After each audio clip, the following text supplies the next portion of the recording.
all cases, it depends on the grassroots, that you bring the local community and the Africans to the solution recipe, not to be imposed by someone else. So you have different models in Africa. You have South Africa model where you have a visionary leadership.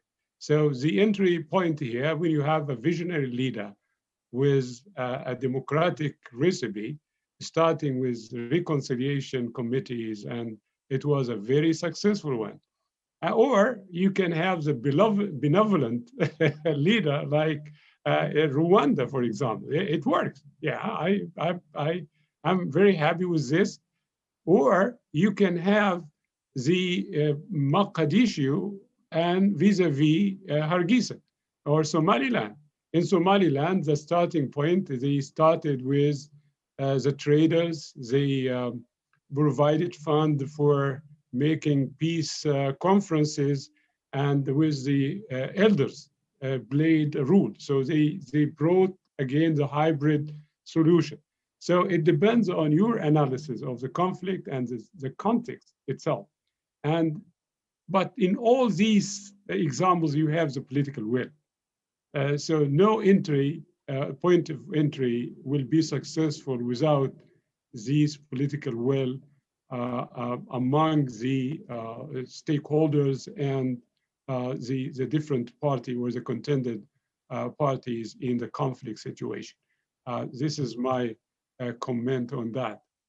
So again, we need to activate the rhetoric of African solutions for African problems. I don't know what is the second point. I missed that, or we can. What is the second question, Doctor?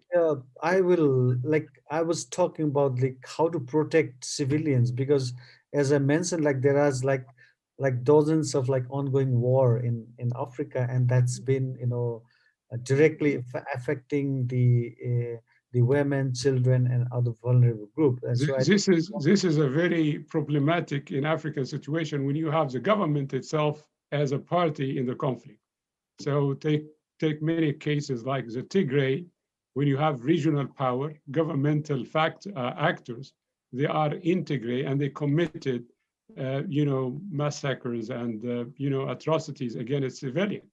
So here you need the rule of the partnership, the rule of the regional community, the international community, in the cases when you have the government as a party against some civilian groups. So this is a very complicated situation when the government is not neutral in the conflict activities.